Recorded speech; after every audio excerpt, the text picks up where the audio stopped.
ассалому алайкум дӯстон азиз, шумо дар канали роҳнамо ҳастед. Бо шумо ҳастам ман Мубориз Аҳадов. имрӯз як видеои муҳим, зарурӣ ва хело ҷолибро пешкаши шумо мегардонам. агар имрӯзҳо дар дасти 100 нафар телефон бошад, дар сари 70 нафари он боварӣ дорам ки саволе давр мезанад: оё телефони маро ягон кас гӯш мекарда бошад? Чӣ гуна? видеои имрӯзаи мо маҳз ҳамин мавзӯъро дар бар мегирад. телефонҳоро на танҳо тариқи код, балки тариқи Bluetooth, масалан тариқи Wi-Fi. Чӣ гуна тариқи Bluetooth? Масалан шумо дар гӯштон беспроводной наушник доред, Bluetooth шумо ҳамеша фаъол аст, ё ин ки ягон динам пайваст кардага ҳастед тариқи Bluetooth. агар хоҳанд, метавонанд телефони шуморо тариқи Bluetooth ба ҳазур гӯш кунанд, ки шумо хабар ҳам намеёбед. инчунин метавонанд тариқи Wi-Fi ва бо якчанд роҳҳои дигар низ метавонанд телефони шуморо гӯш кунанд. маълумоти пурратарро дар давоми видео ба шумо нишон медиҳам ва як чизи муҳими дигараш дар он аст ки чӣ гуна ҳимоя кардани телефон аз прослушкаро, якчанд роҳашро нишон медиҳам ки ҳатман ба шумо лозим меояд. агар ин видео ба шумо писанд бошад, дар як ҷои роҳат нишинед, видеоро ба ёру дӯстони худ фиристед, як лайк гузоред. пас аз як тавсияи кӯтоҳ видеоро оғоз мекунем. бисёро огаҳ ҳастанд ки ширкати роҳнамо ҳамеша ба фурӯши телефонҳои оригинал бо нархҳои арзон машғул аст.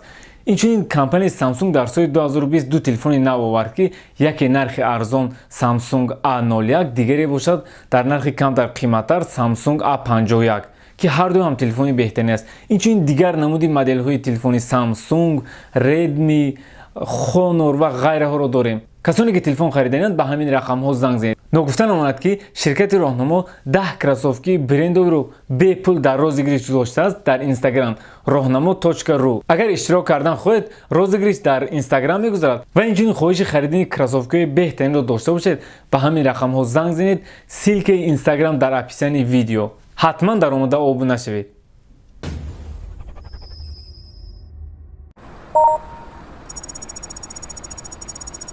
пеш аз оне ки аз роҳҳои ҳимояи прослушка огаҳ шавем, сараввал мо бояд донем ки чӣ хел моро гӯш мекунанд. таҷҳизоти махсус, яъне специални оборудование барои прослушкаи телефон вуҷуд дорад ки нархаш хело гарон аст. ин таҷҳизот аз компютеру якчанд телефон бо модификатсиони махсус иборат аст. ин чӣ хел кор мекунад? масалан, ба ягон дӯстатон занг задед. ин таҷҳизот тариқи мобилни сервер пайваст шуда аз нимароҳ сигнали занги шуморо ба худ мегирад ва гуфтугӯи шумо бо дӯстатонро ҳам сабт мекунад ва ҳамчунин транслятсия метавонанд гӯш кунанд. ёд доред филмҳоеро ки аз даруни мошин нишаста телефонҳоро гӯш мекунанд. ин чиз дар ҳақиқат вуҷуд дорад. беспроводное соединение, яъне алоқаи бесим, чӣ тавр ба телефон вирус ва программаҳои зарароварро дохил мекунанд. SMS бо силкаи ягон сайт ба телефон, ба почта ё ягон саҳифаи интернетиатон меояд. баъзан номатонро нависта ҳам муроҷиат мекунанд. шояд бисёре аз шумо бо чунин SMS-ҳо рӯбарӯ шудаед. вақте ба ин SMS дохил шудед ё баробари дохил шудан дар он силка чизе ба телефони шумо скачат шуд, эҳтимол баъд аз ин прослушкаи телефони шумо оғоз шавад. имрӯзҳо аксарият блютузи телефони худро хомӯш накарда мемонанд, хусусан онҳое ки наушникҳои бесим истифода мекунанд. ин кор дуруст нест. номаълум монанди наушники беспроводной ба телефонатон пайваст шуда зангҳои шуморо дар масофаи мавҷи блютузӣ метавонанд гӯш кунанд. агар дар ин муддат ба телефонатон ягон программа ё вирусро ҷой кунанд, вой ба ҳоли телефони шумо. пайвастшавӣ ба Wi-Fi-ҳои бепарол ҳам хуб нест, хусусан дар тарабхонаҳо, кафе, метро ва ғайраҳо. ин ҳам яке аз сабабҳо шуда метавонад. мессенҷерҳо барои он ки SMS-ҳоро дигарон нахонанд, SMS-ҳои садоиро гӯш карда натавонанд, баъзе мессенҷерҳо барои бехатарии муштариёнаш ҳамаи инро зашифроват мекунад. хусусан ин чиз дар Viber ва WhatsApp мушоҳида мешавад. барои вузломи чунин мессенҷерҳо коди махсуси расшифровка лозим аст ки пайдо кардани он кори осон нест. боз пайдо мешаванд мессенҷерҳои маъмуле ки SMS-ҳоро зашифроват намекунанд, махсусан имо. аз ҳамин сабаб истифодаи чунин мессенҷерҳо хатарнок аст. беаҳамиятӣ. ба телефон беаҳамиятӣ кардан, яъне бепарол гузоштан, моро баъзан дар ҳолати ногувор мегузорад. махсус программое ҳаст ки дар телефон установид карда пурра таҳти назорат гирифтанашон мумкин аст. ба маънои пуррааш яъне соҳиби телефон дигар кас мешавад. инчунин ҳангоми парол гузоштан дар сайтҳо низ бодиққат бошед. каме пас пурратар ҳамаашро мефаҳмонанд. дӯстони азиз, инчунин якчанд нишонаҳоеро мегӯям ки ҳангоми взлом шудани телефонатон пайдо шуданаш мумкин аст. телефон асосан ҳангоми заряд гирифтан ва ё аз кори зиёд гарм мешавад. агар ҳис кардед ки телефонатон кор накарда гарм мешавад, бетараф набошед ва маслиҳатҳое ки каме пас мегӯям ҳатман аз он истифода кунед. агар ҳангоми суҳбати телефонӣ дар байни гапи шумо садое ба монанди сигнали кӯтоҳ пайдо шавад ки ин садо пештар дар телефонатон набуд, ин ҳам як аз нишонҳои прослушка шуда метавонад. хуб дӯстони азиз, ҳоло якчанд маслиҳатҳо барои ҳалли ин мушкилӣ ва ҳимояи телефон аз прослушкаро бароятон мегӯям. бо диққат бошед. рӯзтарӯз ҳимоя кардани чизҳои зарурии дохили телефону компютер ва сайтҳо душвор шудааст. дар чандсолаи охир мо бисёр роҳҳои ҳимоя кардан аз парол сар карда то ба граффити ключ, изи ангуштон ва дигар чизҳоро дида баромадем. лекин принсип якхел аст. агар қулф ҳаст, илоҷи шикастанаш низ вуҷуд дорад. аз ин рӯ мо бояд ҳушёр бошем. аз мисолҳои оддӣ сар мекунем. паролҳое ки барои ҳимоя кардан мегузорем одатан номи худ ё фарзандон, номери телефон, соли таваллуд, аз пинкод бошад, рақамҳои якхела 1234 30 1212 37, картинкаи графический ключ бошад, аслан аз боло ба рост ба поён, аз боло ба поён ба чап ба ҳамин монанд. ин сабаб мешавад ки телефони моро ба осонӣ взламат мекунанд.